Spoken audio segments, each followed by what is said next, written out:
ont donc été liées au cours d'aujourd'hui et elles portent sur la distinction entre le fait générateur et l'exigibilité de la TVA. Donc, ce que je vais faire dans un premier temps, on verra le temps que ça va nous prendre si on a le temps de faire un petit TD ou pas par rapport à ça, parce que c'est une notion qui est essentielle et qui consacre finalement en termes de temporalité, deux choses différentes.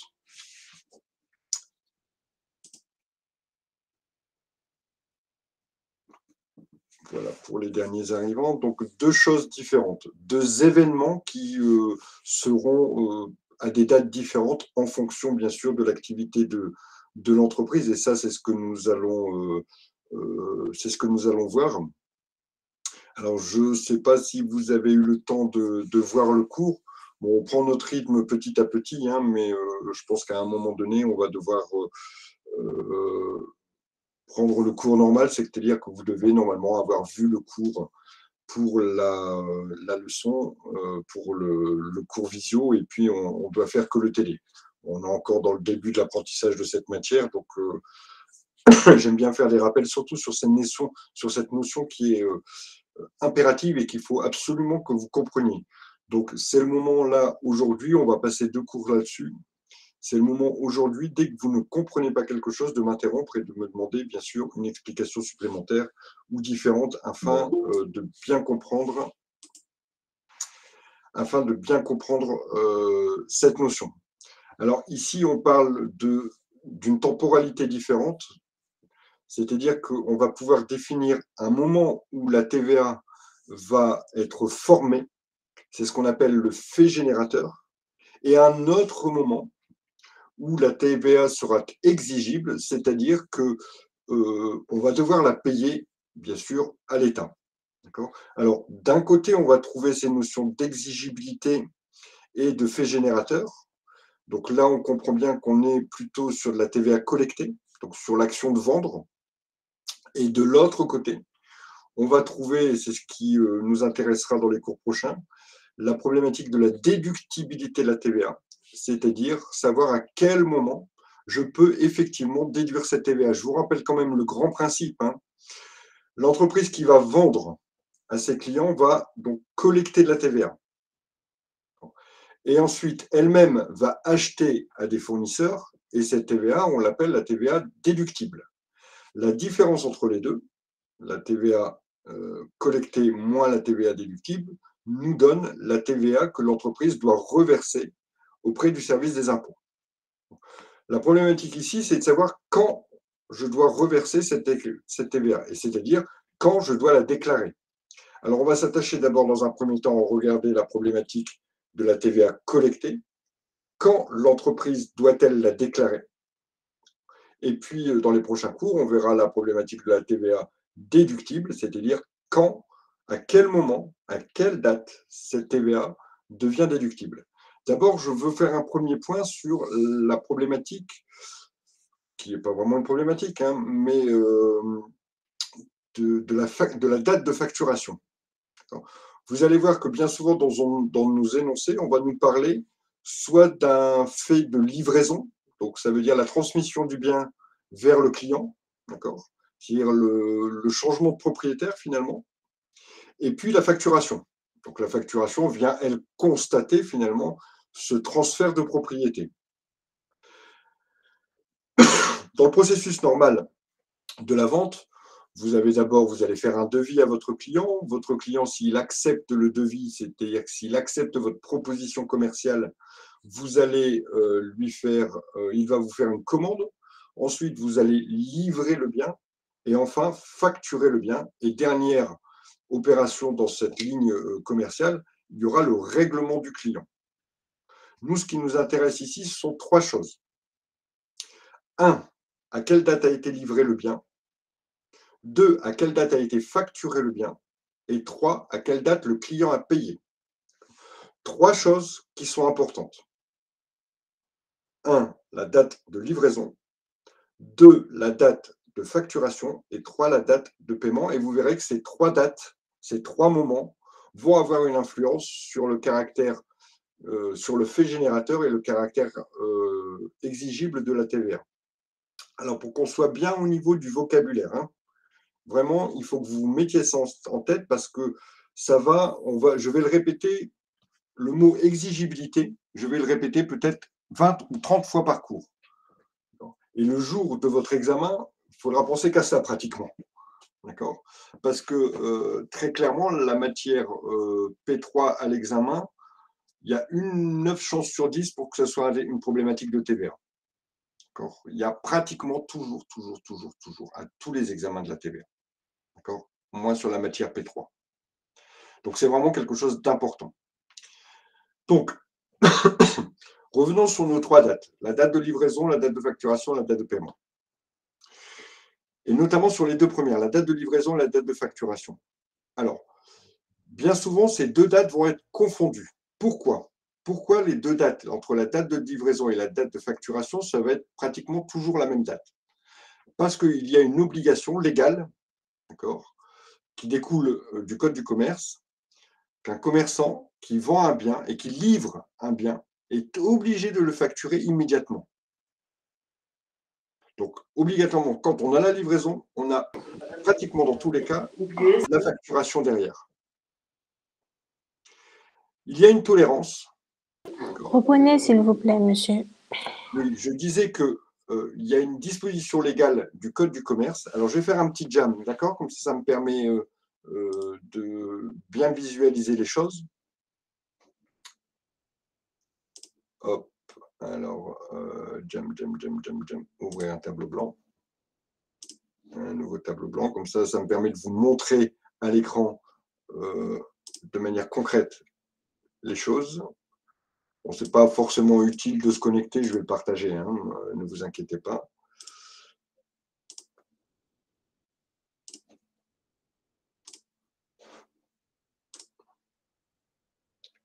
Donc, normalement, vous l'avez à l'écran, tout le monde. Donc, je disais qu'aujourd'hui, il y a une disposition légale. Donc, il y a une disposition légale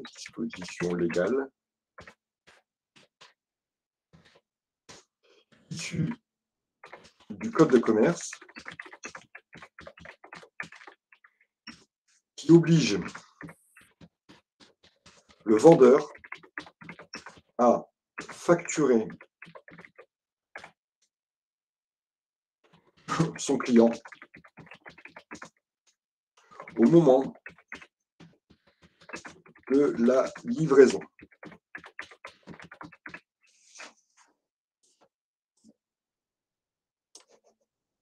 Ça veut dire quoi? Ça veut dire que si un bien a été livré, date de livraison,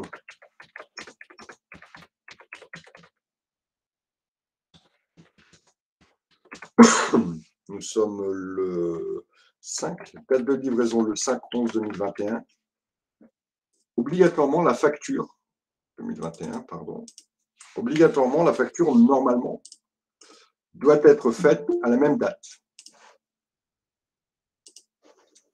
Une retardataire. Donc,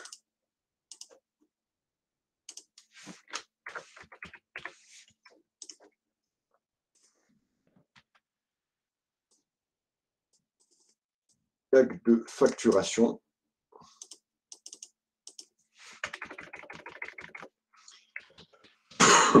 Date de facturation. Pardon. Le 5/11. D'accord? Ça c'est compris? C'est une obligation. Donc il faut partir, si on n'a pas d'information, si on a une information que sur la date de facturation, il faut partir du principe que la date de livraison est identique. Si on n'a que la date de livraison, il faut partir du principe que la date de facturation est identique. Sauf si on doit nous préciser que, par exemple, le bien a été livré le 5/11 et qu'il a été facturé le 5/12. Par exemple, si on nous précise 2 dates différentes, il faut prendre en compte ces 2 dates. Si on nous en précise qu'une, ça veut dire que l'autre est identique. Il y a malgré tout une tolérance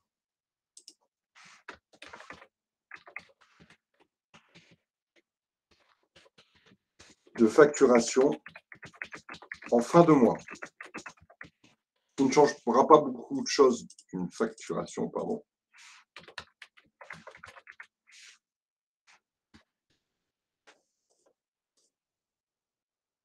en fin de mois. Ça veut dire que ce qui a été livré le 5 doit être facturé soit tout de suite, soit au maximum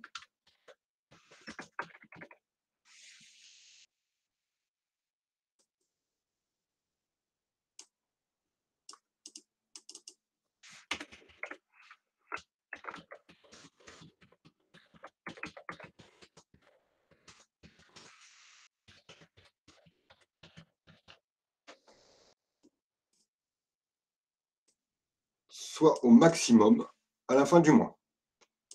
Alors, ça ne va pas changer grand-chose pour nous. Pourquoi? Parce que la TVA, en général, va se calculer au mois le mois. Donc, on va reprendre toutes les TVA exigibles au cours du mois de novembre et on va les porter sur la déclaration du mois de décembre. Donc, que la facturation ait eu lieu le 5 ou le 30, à partir du moment où la livraison a eu lieu et la facturation a eu lieu dans le mois de novembre, ça sera porté sur la même déclaration, ça fera partie de la même TVA. Ça, c'est une première chose qu'il faut avoir en tête.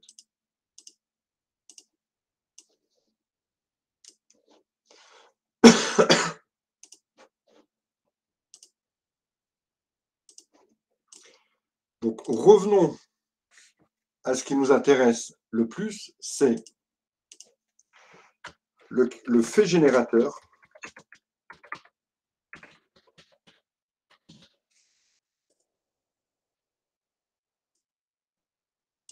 et l'exigibilité. On va d'abord définir ces deux mots.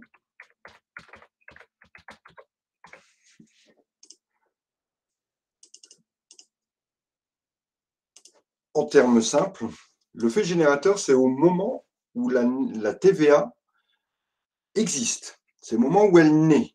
D'accord? Donc, le fait générateur, c'est l'instant, le moment, l'événement qui fait naître, qui fait exister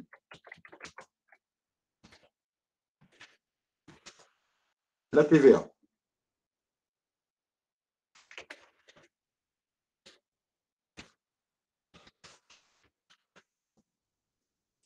Alors, on verra quel est, bien sûr, ce fait générateur. Mais on peut le définir comme ça, c'est l'événement.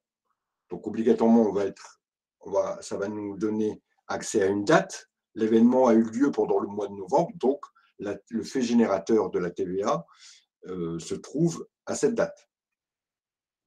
Ça, c'est ce qu'on appelle le fait générateur. C'est au moment où la TVA, elle existe, elle est là.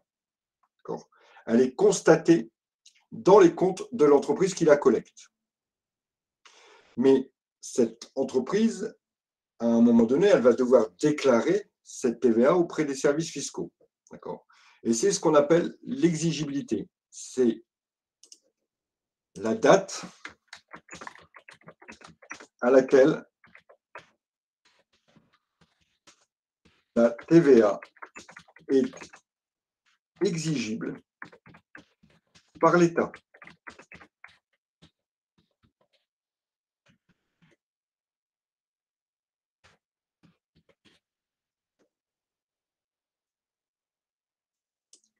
Donc, imaginons dans un cas particulier, la TVA est née au mois de novembre, mais elle n'est exigible qu'au mois de décembre. C'est-à-dire que pendant tout le mois de novembre, je la garde dans mes poches, et je ne la paierai à l'État via la déclaration.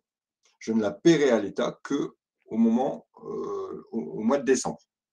D'accord? Donc, voilà, il y a ces deux principes-là, et on verra qu'en fonction, et on va voir qu'en fonction de l'activité de l'entreprise, le fait générateur et l'exigibilité soit sont confondus, ce sont les mêmes dates, ou soit ils sont distincts, c'est-à-dire que ce sera deux moments différents. Et c'est là tout l'enjeu de ce cours, c'est de savoir si dans tel cas de figure, on a un fait générateur et une exigibilité qui sont confondus, ou on a un fait générateur et une exigibilité qui sont distincts.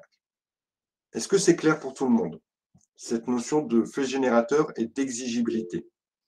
C'est dans que la TVA est constatée. Alors, c'est dans. Vous pouvez me poser votre question à l'oral, s'il vous plaît, Michael Lidad? le temps que je la lise, elle est déjà partie. Est-ce que c'est dans le fait générateur que la TVA est constatée dans l'entreprise? Oui, elle est constatée dans l'entreprise, effectivement, par le fait générateur. Elle existe, Ah, d'accord? d'accord.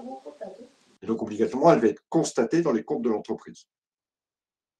Alors, voyons les différentes choses. D'abord, l'étude des faits générateurs et de l'exigibilité se fait par rapport à l'activité de l'entreprise. Premier type d'activité, l'entreprise peut vendre ce qu'on appelle des biens meubles corporels. Monsieur, Oui. là c'est bon, on ne voyait rien en fait. Ah oui, c'est parce que je l'ai baissé pour pouvoir écrire. Ouais. Le régime des biens meubles corporels. Alors, il y a deux choses dans ce titre. D'accord ? Il y a d'abord le mot meuble et le mot corporel. Alors, qui peut me dire ce que c'est qu'un meuble et me donner des exemples? Ou me dire ce à quoi on l'oppose?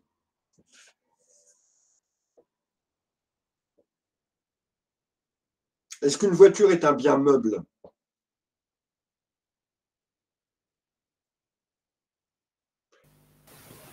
Oui, c'est un bien meuble.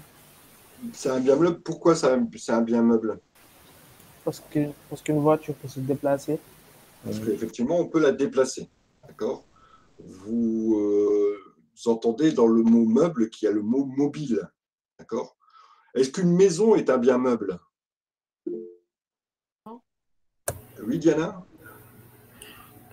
Non, c'est pas un bien meuble parce que il est sur place, il ne se Voilà. déplace pas. Voilà, ça va être difficile de bouger une maison. Hein? D'accord? Donc, vous voyez la différence entre un bien meuble et un bien immeuble. Ensuite, corporel. Qu'est-ce que ça veut dire corporel? Ça veut dire qu'il est palpable, qu'on peut le toucher. D'accord? Je vais vous prendre l'exemple d'un bien qui est incorporel. Quand vous achetez un logiciel, quand vous achetez une licence pour ce logiciel, d'accord? Un droit d'utilisation. Un droit d'utilisation, c'est quelque chose qui peut vous appartenir, dont on peut être propriétaire, d'accord? Mais ça n'est pas quelque chose que l'on peut toucher matériellement. Un droit, on ne peut pas le toucher matériellement. Ça n'est pas tangible, ça n'est pas palpable. Donc ici, par exemple, on parle de biens incorporels. D'accord? Donc ici, quel va être le régime des biens meubles? Alors, je ne sais pas si là, vous voyez toujours mon écran, a priori. Oui. Oui. Alors, dans ce régime, quand l'entreprise donc constate la vente de biens meubles par une facture, par une livraison, par une facture, alors les deux faits, le fait générateur, je vais reprendre ici,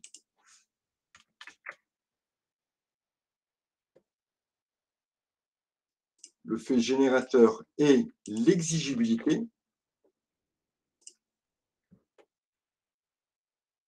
c'est la même date. Ils sont confondus.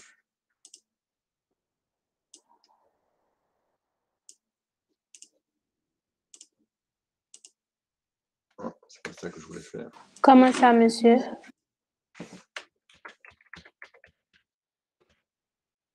Ils sont confondus. Comment ça? C'est-à-dire que je vous ai dit, hein, il y a deux instants. Il y a deux instants que l'on doit distinguer.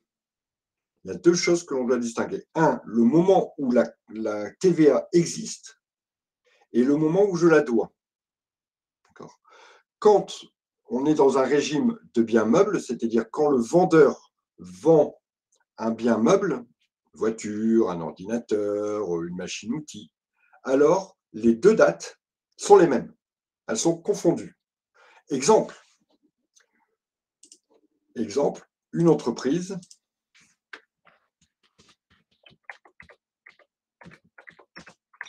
vend à son client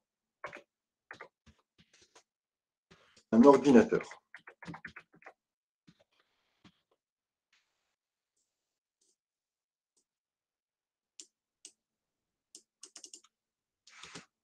pour 200 € hors taxe. Alors, on est tous OK qu'ici, on est bien dans le régime des biens meubles. L'ordinateur, ça c'est un bien meuble.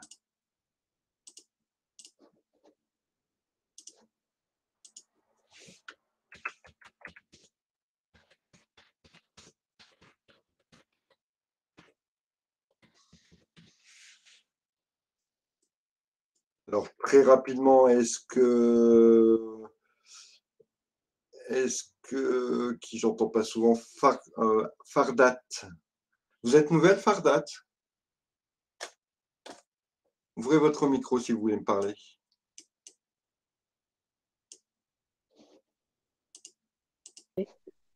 Oui, je suis nouvelle. D'accord, j'ai reçu un mail aujourd'hui en me disant que j'aurais une nouvelle élève. Alors, bienvenue dans ce cours, Fardat. Alors, Merci beaucoup. qui veut me dire quel est le montant de TVA qui va être collecté par l'entreprise ici? Très rapidement, si on a une TVA à 20%, un petit calcul de tête très rapide. Abdou, je sais que vous avez déjà calculé, vous. Diana?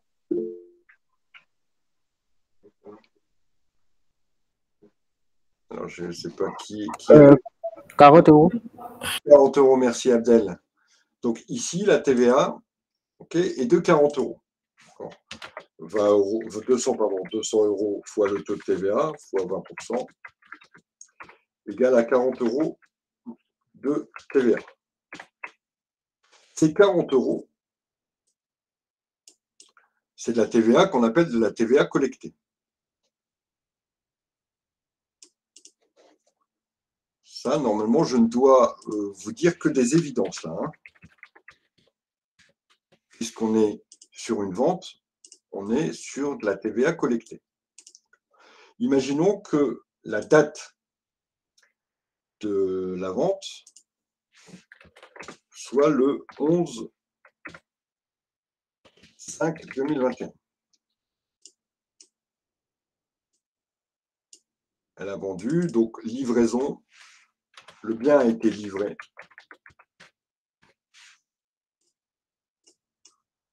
Le 11. Quelle est la date du fait générateur? La date du fait générateur, dans le cas d'une vente au bien meuble, c'est la date de livraison. Donc, la date de fait générateur, date du fait générateur,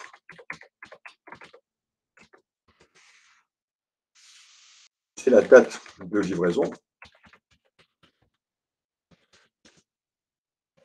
Donc, le 11/5.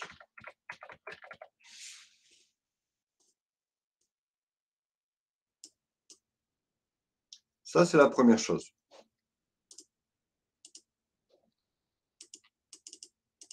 Maintenant, on sait que le fait générateur, qu'est-ce qu'il constate? L'existence de la TVA.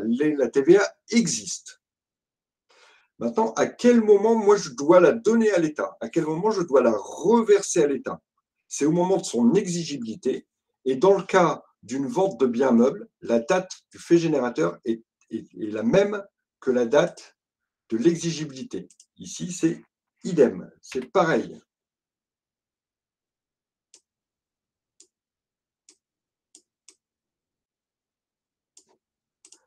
Donc, c'est pour ça qu'on dit que ces dates sont confondues. La date du fait générateur est la même que la date de l'exigibilité.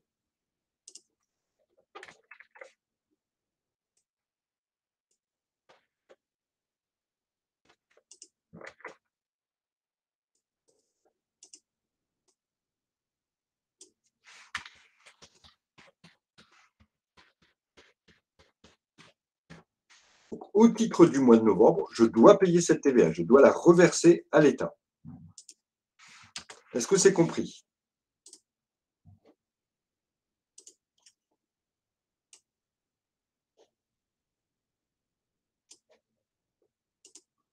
Alors, hop,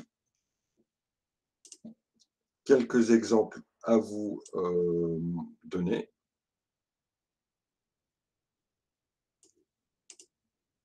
C'est pas ça que je voulais faire, excusez-moi.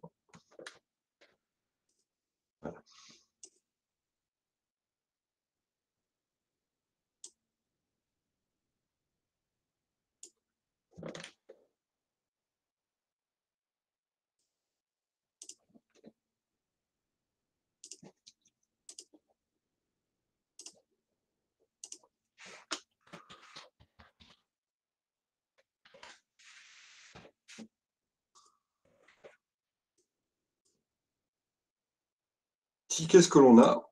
On a une machine-outil est acquise par une entreprise. Une machine-outil, c'est un bien meuble. D'accord? C'est une grosse machine. La facture accompagne la livraison. C'est ce que je vous disais tout à l'heure. En général, on aura la date de livraison et la date de facturation sont les mêmes. C'est pour ça qu'on peut s'appuyer aussi sur la date de facturation. Le paiement de la facture est fixé au mois de janvier. Le fait générateur et l'exigibilité se trouvent au moment de la livraison et non pas au moment du paiement. C'est ça qu'il faut bien se différencier.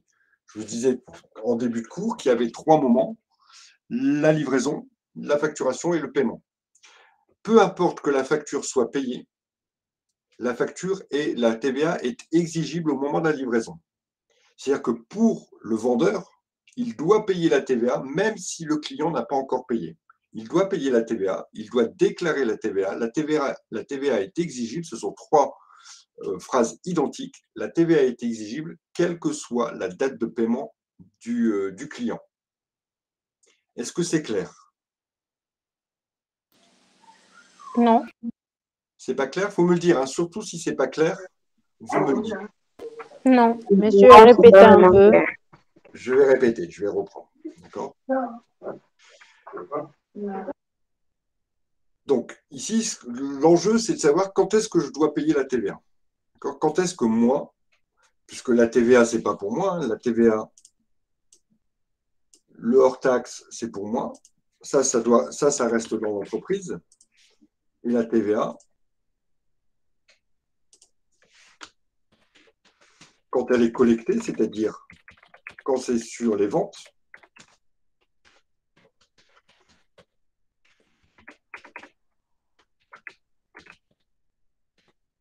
quand la TVA est collectée, ça, c'est pas pour moi. Ça, je dois le reverser à l'État.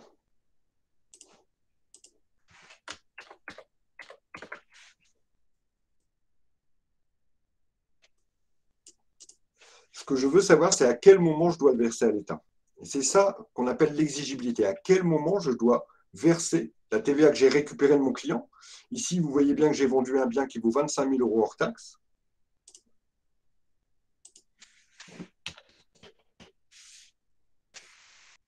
J'ai un bien qui vaut 25 000 € hors taxe que j'ai vendu. Ces 25 000 €, c'est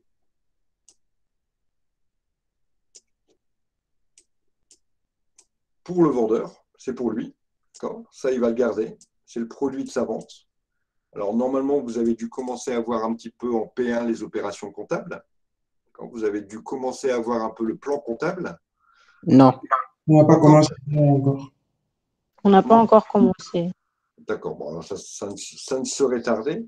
Alors peut-être que pour ceux qui ont déjà un bac STMG ou quelque chose comme ça va s'enregistrer dans quel compte ou dans quelle classe? Dans quelle classe de compte? Si vous ne savez pas répondre, ce n'est pas grave, hein, parce que ce n'est pas l'objet du cours, hein, mais c'était juste pour faire un parallèle. Donc ça reste, cette somme reste dans l'entreprise et c'est un produit pour l'entreprise qui va s'enregistrer dans un compte de la classe 7. 7. Oui, très bien. Mais la TVA, ça, ce n'est pas pour l'entreprise. Comme je vous l'ai dit, ça, elle doit le reverser à l'État. Et ici, il y a 25 000, donc 5 000 € de TVA. Les 5 000 €, l'entreprise doit les reverser à l'État. Mais l'entreprise, elle va toucher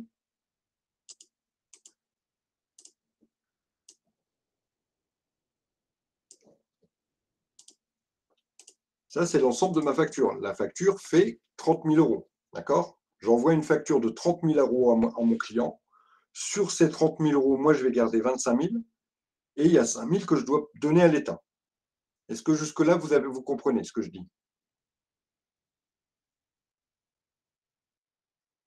Bon, s'il n'y a pas de remarque, c'est que vous comprenez. Maintenant, l'enjeu ici, c'est de savoir quand est-ce que je dois les payer, ces 5 000 € à l'État. Est-ce que je dois les payer tout de suite ou plus tard? C'est ça, c'est ce qu'on appelle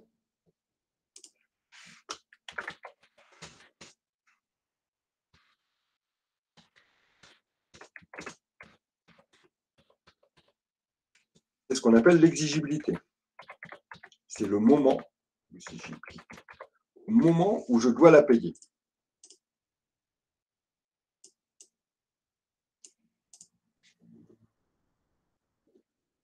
Au moment où la facture aura été éditée, ça c'est ma facture, hein, d'accord?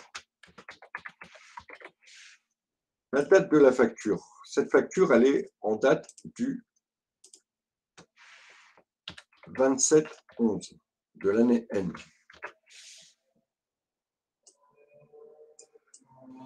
Le fait de livrer et de facturer mon client fait que la TVA existe. Ça, il n'y a pas de problème là-dessus. Le fait de livrer mon client, la TVA existe. Donc, le fait générateur de la TVA, c'est la facture.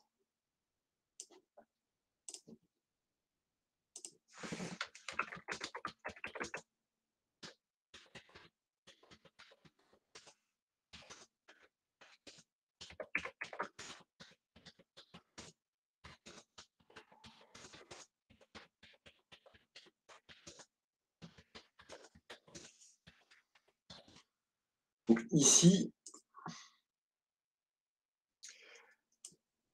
la TVA existe. Pourquoi? Parce que la TVA, le fait générateur pour la TVA, c'est la date de livraison, la date de facturation. Ce sont les mêmes dates en général, ou en tout cas, ce sont le même mois.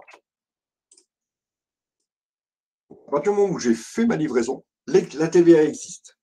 D'accord? Mais pourtant, je ne l'ai pas dans mon porte-monnaie, hein, puisque le client ne m'a pas payé, je vous rappelle. Pour l'instant, il ne m'a rien donné. Donc, on voit ici qu'on a quelque chose d'assez fictif, puisque rien qu'en transférant la propriété d'un bien vers un client, alors la TVA est exigée, la TVA existe, pardon. C'est ce qu'on appelle le fait générateur. Maintenant, le but, c'est de savoir quand est-ce que je dois la payer. Ici, quand on est dans le cadre d'un transfert d'un bien corporel, d'un bien meuble corporel, et uniquement dans ce cas-là, c'est bien le régime des biens meubles corporels ici qui s'applique, puisque c'est une machine-outil, donc c'est bien un bien meuble corporel. À cause de ce régime, parce que c'est ce type de vente, alors la règle, c'est quoi? La règle, c'est que l'exigibilité est identique au fait générateur, soit le 27/11.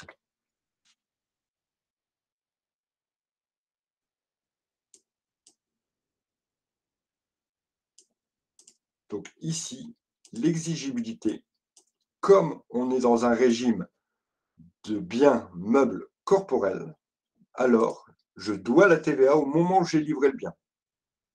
Alors, c'est un peu paradoxal parce que je n'aurai pas encore touché l'argent. Je vais devoir à l'État une somme que je n'ai pas encore touchée. Et vous voyez bien là que pour les entreprises, c'est un enjeu très important. Pourquoi? Parce que je vais devoir avancer l'argent pour le client. Le client ne m'a pas encore payé puisque la date de paiement, ici, c'est le 26. Ça, c'est ma date de paiement. Le client va me payer au mois de janvier. Moi, je lui ai livré le bien au mois de novembre de l'année précédente. Et je dois, parce que l'exigibilité, la règle, c'est celle-ci. Quand on est dans le régime des biens meubles corporels, alors la date d'exigibilité de la facture de la TVA, c'est le fait générateur, c'est la livraison. Donc, au moment où je vais livrer le bien, la TVA existe et je dois la payer. Donc, quelque part, ici, c'est quand on a un client qui me paye plus tard, c'est moi qui vais avancer la TVA pour lui. D'accord? Je récupérerai le paiement, la somme totale après. Est-ce que c'est un petit peu plus clair?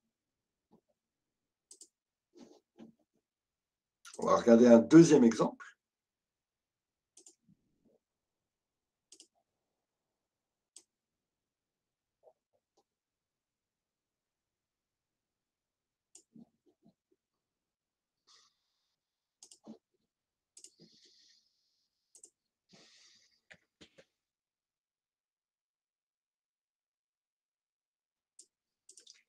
Alors, un client passe une commande le 19 septembre de l'année N pour 17 500 € de marchandises à une entreprise.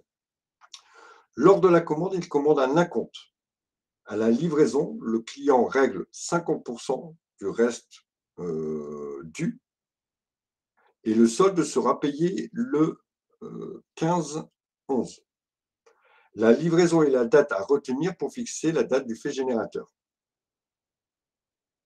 Alors, regardons un petit peu ce qui se passe dans ce cas. Livraison.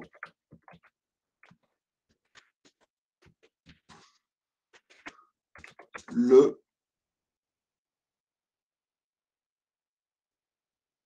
tac, tac, tac. Alors, la date de livraison, c'est quand? Alors, à la livraison, le 2/10.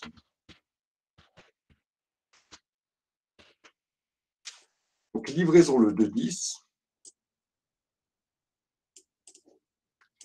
Paiement du client.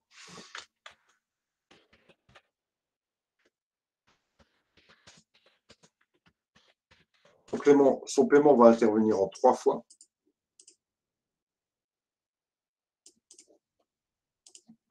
Une partie, donc, il règle, un client passe une commande. Lors de la commande, il verse un acompte de 3 000 €. Donc, il a un acompte à la commande 3 000 €. Donc, le 19/9 de l'année N, il paye 3 000 €.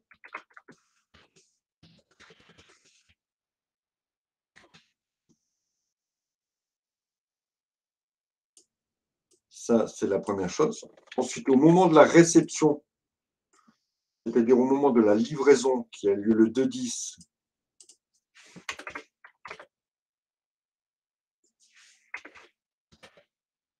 il va payer 50%, c'est-à-dire du restant. Il va payer 9 000 €.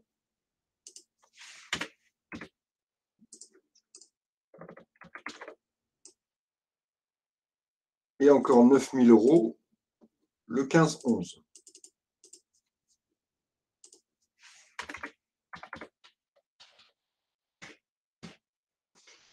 On voit donc finalement qu'on a une date de livraison ici et on a des montants qui vont être réglés par le client à des dates différentes.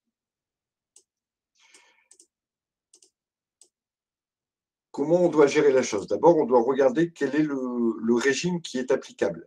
Ici, on nous dit que le client a commandé de la marchandise. Donc, de la marchandise, c'est le régime des biens meubles corporels qui doit s'appliquer. Dans le régime des biens meubles corporels, le fait générateur, c'est la date de livraison. Et l'exigibilité, c'est aussi la date de livraison. C'est pourquoi on nous dit, peu importe la date à laquelle le client va payer, ici, le montant total, les 3 500 TVA, puisque 17 500 fois les 20%, seront apportés pour la déclaration du mois d'octobre, tout au mois d'octobre. Pourquoi? Parce que la livraison a eu lieu au mois d'octobre. Même s'il y a une somme qui a été payée au mois de septembre, même s'il y a une somme qui a été payée aussi au mois de novembre, peu importe, ici, le fait générateur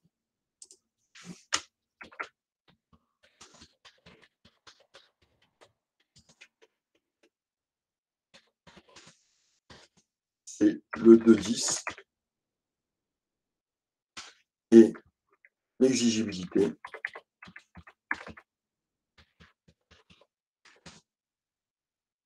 c'est le 2/10 aussi. C'est la même date.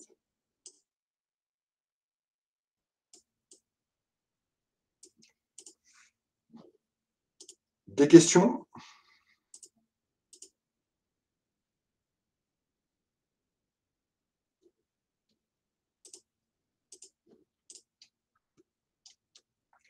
Alors, on va passer maintenant à un autre régime, celui des prestations de services.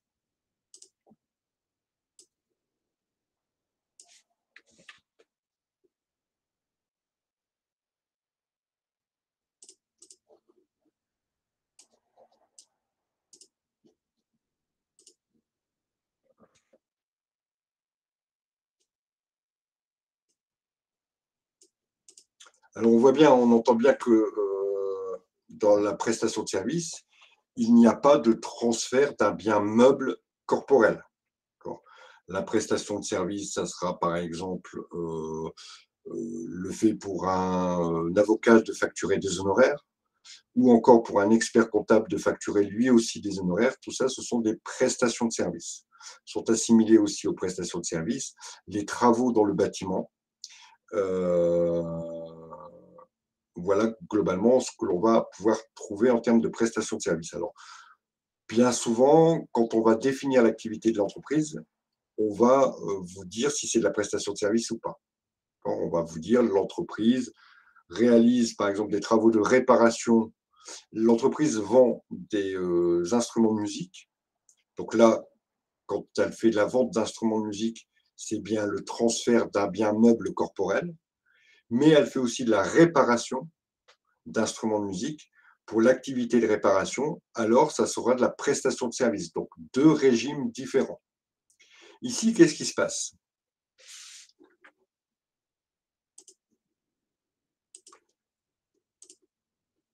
Comme tout à l'heure, je vais reprendre, hop, tac.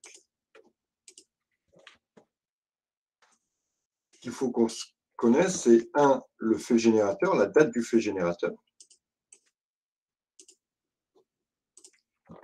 et la date de l'exigibilité.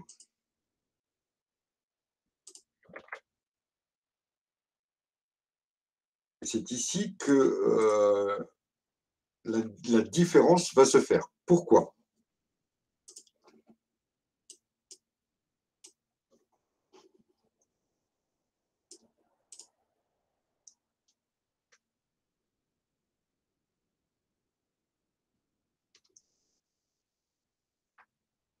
Parce que la date d'exigibilité, ça va être ici. J'ai perdu ma feuille, elle est où? Hop, voilà. La date d'exigibilité va être différente de celle du fait générateur. D'accord? La date d'exigibilité, ici, c'est la date de paiement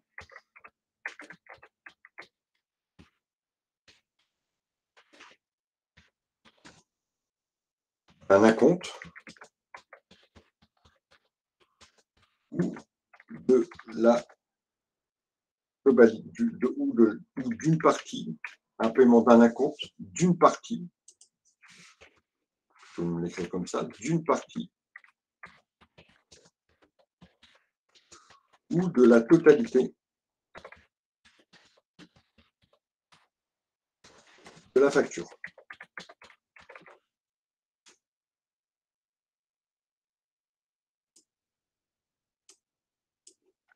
Le fait générateur, lui, c'est la date de fin de réalisation de la prestation. Alors, généralement, quand on a fini de faire sa prestation, on envoie la facture, hein.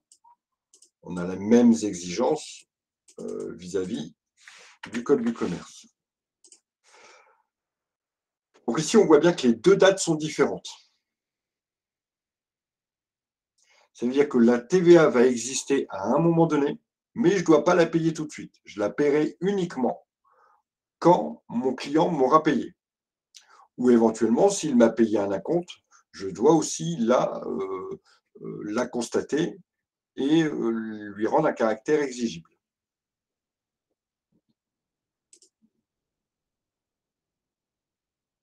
Monsieur, Oui, c'est quoi d'abord la prestation de service? J'ai un peu de mal à cerner cette. la prestation de service, alors je vais vous indiquer des exemples.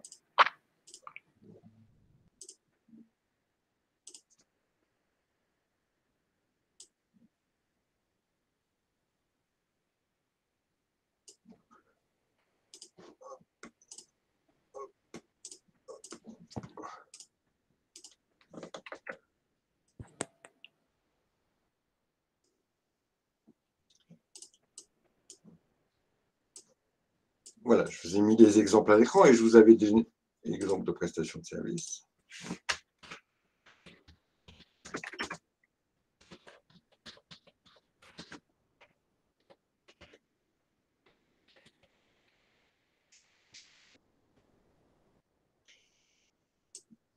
Clairement, quand il y a prestation de service, il n'y a pas de transfert de propriété d'un bien meuble.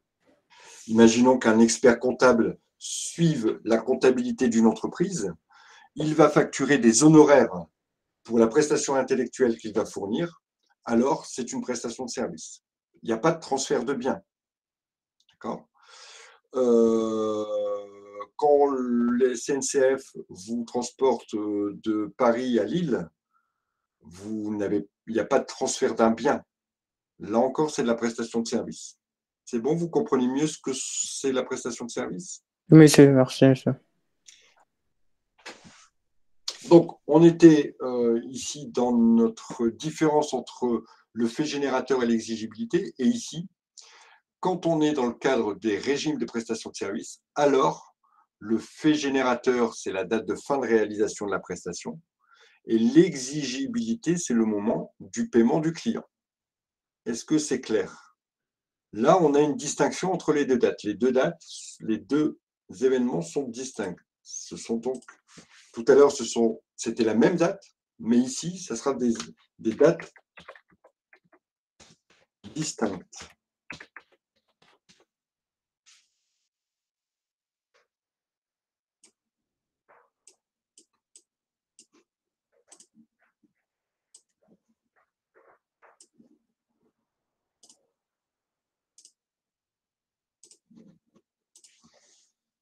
Alors, on va prendre quelques exemples.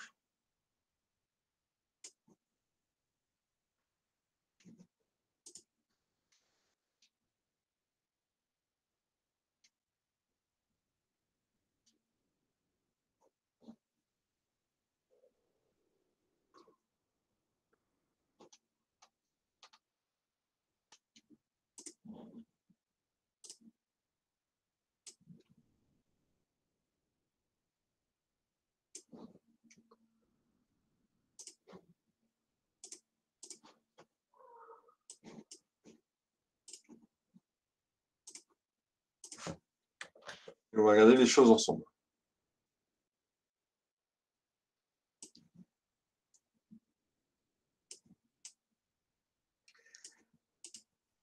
Alors, une entreprise reçoit le devis de l'entreprise Toit Neuf concernant la réparation d'une partie de la toiture d'un hangar. Le devis est adressé le 25/3, précise les éléments suivants. Montant de la prestation 15 000 €, soit 18 000 € TTC, la prestation sera terminée le 15/4. Donc, on voit déjà qu'on a une date de devis, elle ne nous intéresse pas. La date du devis, elle ne nous intéresse pas.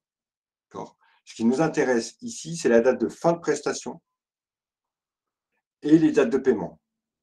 Ce sont deux dates qui nous intéressent. Donc, on a un premier élément ici très important, c'est la date de fin de prestation. Premier élément. Pourquoi? Parce que cette date va nous fixer le fait générateur. Et ensuite,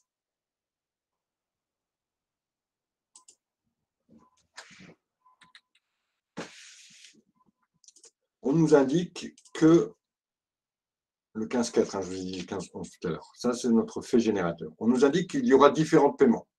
Il y aura un acompte de 3 000 €, il y aura un règlement de 5 000 € le 15/4, donc le 28/3 un acompte, le 15/4 un autre règlement de 5 000 €, et ensuite je pense qu'il y aura un solde le 14/5 pour un montant de 10 000 €. Donc 3 000, 5 000, 10 000, soit les 18 000 TTC. On nous demande de fixer la date du fait générateur et les dates d'exigibilité, puisqu'ici, on en aura plusieurs. Le fait générateur, lui, c'est quoi? Dans le régime de la prestation de service, c'est la fin de la prestation. On le connaît, le fait générateur, c'est le 15/4. Ensuite, pour chaque versement, va être constatée une exigibilité. C'est-à-dire que le 28.3, on a le versement d'un acompte. Donc, il faudra en déduire une exigibilité donc, au mois de mars pour le montant de la TVA. Le 15.4, le versement d'un autre acompte qui devra être constaté aussi en termes d'exigibilité à la même date. Et ensuite, le 14.5, le solde de la facture, avec pareil, une date d'exigibilité le 14.5. Et à chaque fois, il faudra faire ressortir la TVA de chaque montant. Est-ce que c'est compris? Pas vraiment. Alors, regardez, on va faire un tableau récapitulatif.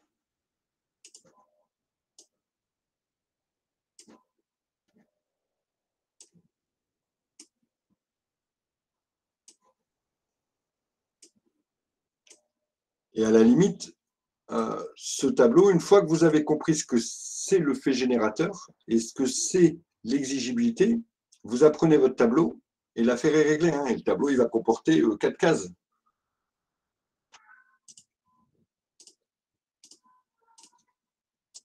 Ici, on va marquer les différents régimes. Donc, on va avoir 2 régimes différents. Un premier régime là, un deuxième régime là. Hop. Donc, on a le régime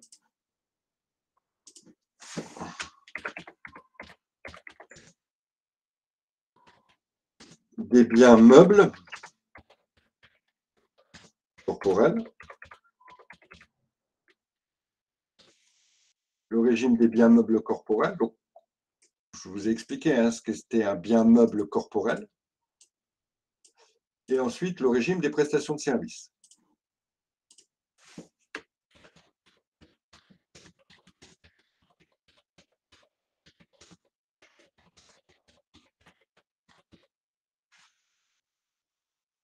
On a vu aussi ce qu'était une prestation de service.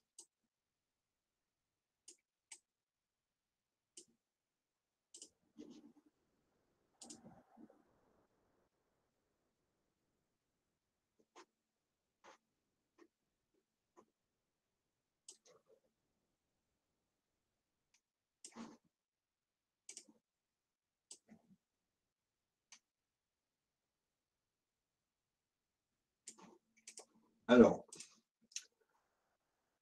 d'abord, concernant le fait générateur.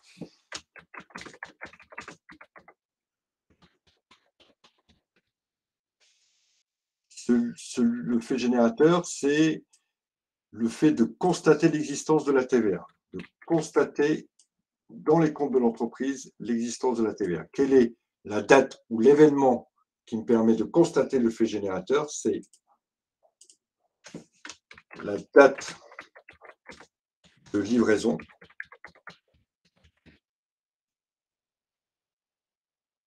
Ça, c'est pour le régime des biens meubles corporels. Et ça va être la date de fin de prestation de service.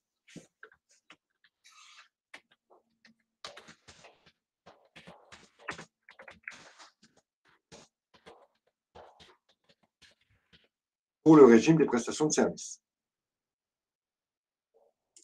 Le fait générateur nous indique simplement à quel moment la TVA existe dans les comptes de l'entreprise. Ensuite, à quel moment l'entreprise doit la payer, c'est ce qu'on appelle l'exigibilité. Donc, l'exigibilité,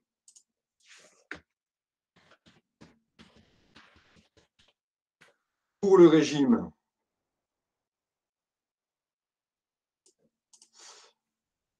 des biens meubles corporels, c'est la date de livraison.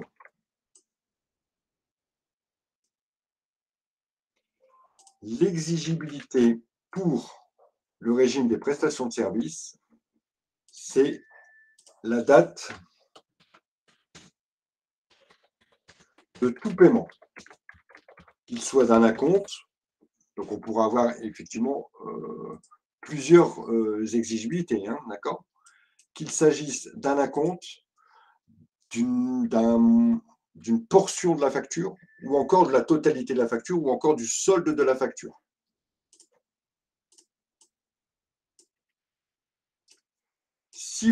si vous avez compris ce tableau récapitulatif, vous avez au moins vos fondements qui sont acquis. Ça, il est impératif de le comprendre et de le savoir. Est-ce que c'est un petit peu plus clair? Alors, vous allez voir qu'à travers des exemples, on va conforter toutes ces notions, d'accord? Vous allez vous les acquérir et puis, normalement, ça ne doit pas poser de problème. Alors, on va terminer là pour aujourd'hui. Je vais vous demander de... Je viens de la mettre, mais j'ai vu que je ne l'avais pas encore libérée. Il y a une petite application concernant justement fait générateur et exigibilité que je vous demande de faire, de préparer pour la semaine prochaine. On se voit, le cours a été reporté, hein, le cours qu'on n'a pas fait l'heure précédente, il a été reporté mercredi prochain à 17h10. Je vous demande de préparer cette première application. Je vais regarder juste après pour la mettre, elle vous sera libérée, de la préparer, on fera la correction ensemble. Est-ce que c'est clair pour tout le monde? Oui, oui. C'est clair? Ok. Alors, je sais que Fardat, vous n'avez pas encore vos accès. On m'a dit que vous n'avez pas vos accès NetCampus. Oui, c'est vrai. Alors, on m'a fourni votre adresse mail, je vous enverrai l'étude de cas à faire. D'accord? D'accord, merci beaucoup. Voilà, je vous souhaite une bonne soirée et on se retrouve lundi pour les obligations sociales. À lundi. Salut. À lundi. N'oubliez pas de mettre ce cours sur NetCampus, Dès l'enregistrement. que je l'ai. Alors, des fois, je ne l'ai pas forcément tout de suite le soir. D'accord? Des fois, c'est le D'accord. lendemain matin, mais dès que je l'ai, je vous promets. D'accord. Allez, je vous souhaite Merci. une bonne soirée. Merci, à vous aussi.